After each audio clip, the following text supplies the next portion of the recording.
নমস্কার, আমার ভুরিভোজ চ্যানেলে সকলকে স্বাগত জানাই। Welcome to my channel ভুরিভোজ।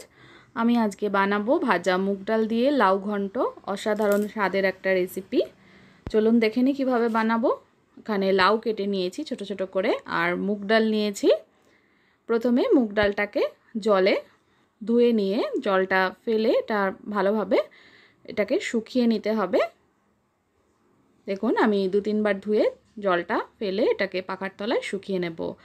এখানে একটা পাত্রে অল্প সামান্য পরিমাণে জল নিয়েছি। হাফ চামচ, ছোটো চামচের হাফ চামচ হলুদ গুঁড়ো, 1 চামচ জিরে গুঁড়ো আর 1 চামচ ধনে গুঁড়ো দিয়ে এটাকে জলে গুলে রেখে দেব। এটা স্বাদটা বাটা মশলার মতন আনার জন্য একটু গুঁড়ো মশলাগুলো জলে গুলে রাখলে কিন্তু তরকারির টেস্টটা ভীষণ ভালো হয়। আর এর মধ্যে দিয়ে দিলাম 4-5টা থেতো করা কাঁচা লঙ্কা, এটা মিশিয়ে রেখে দেবো। এবার ফ্রাইং প্যানে দিয়ে দিচ্ছি সর্ষের তেল। সর্ষের তেলটাকে গরম করে এর মধ্যে দিয়ে দেব মুগ ডালগুলো, যেটা আমি জলে ধুয়ে শুকিয়ে রেখেছিলাম। সেই ডালটার জল ছড়িয়ে দিয়ে দিচ্ছি। ডালটাকে ভেজে নেব।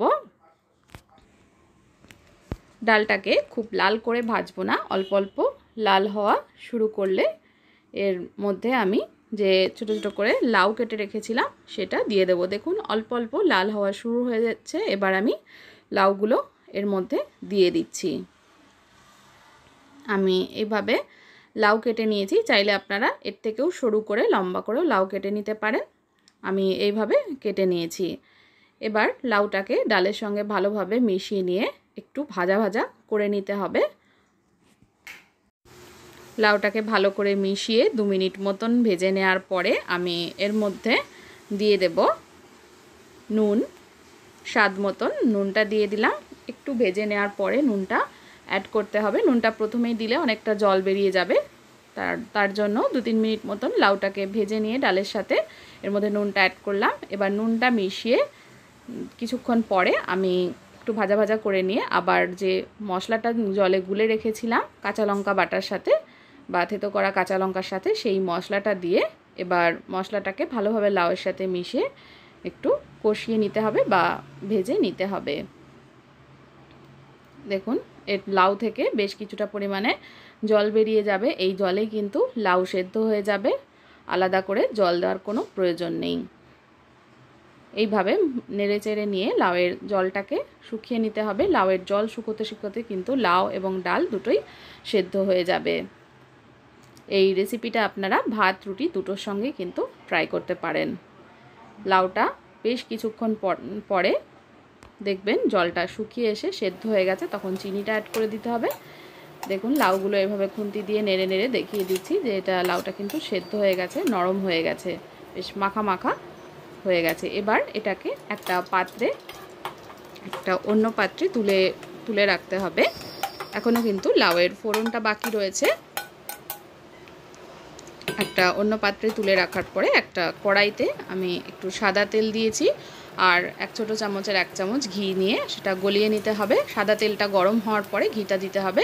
এবার দিয়ে দিলাম জিরে আর তেজপাতা। জিরে আর তেজপাতাটা ভালো করে ভেজে নিতে হবে। চাইলে এই ফোড়নটা আপনারা পুরো ঘিয়েও করতে পারেন।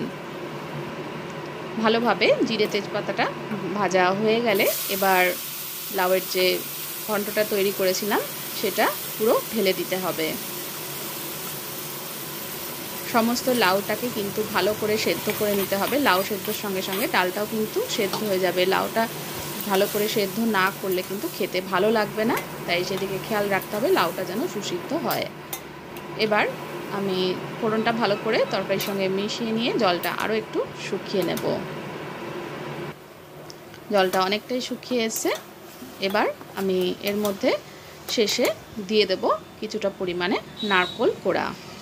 নারকেল কোড়াটা দিলে কিন্তু এই লাউ ঘন্টের স্বাদটা ভীষণই ভালো হয়, তো এটা স্কিপ করবেন না, অবশ্যই দেবেন। নারকেল কোড়াটা ভালোভাবে মিশিয়ে নিয়ে আর 1-1.5 মিনিট মতন রান্না করলেই এটা একদম তৈরি হয়ে যাবে। এই রেসিপিটা ভালো লাগলে রেসিপিতে লাইক দিতে ভুলবেন না আর শেয়ার করতে ভুলবেন না। একদম শেষে 1-2 কাঁচা লঙ্কা ভেঙে এর মধ্যে অ্যাড করে দিলাম। কাঁচা লঙ্কার ফ্লেভারটা খুবই ভালো লাগবে লাস্টে দিলে। এবার আমি একটা সার্ভিং প্লেটে সার্ভ করে দিচ্ছি। এটা কিন্তু ভাত রুটি দুটোর সঙ্গেই খেতে পারবেন। রেসিপিটা দেখার জন্য সকলকে ধন্যবাদ। আর যারা আমার চ্যানেলটাকে এখনও সাবস্ক্রাইব করেনি তাদের অনুরোধ করব সাবস্ক্রাইব করে নেওয়ার জন্য।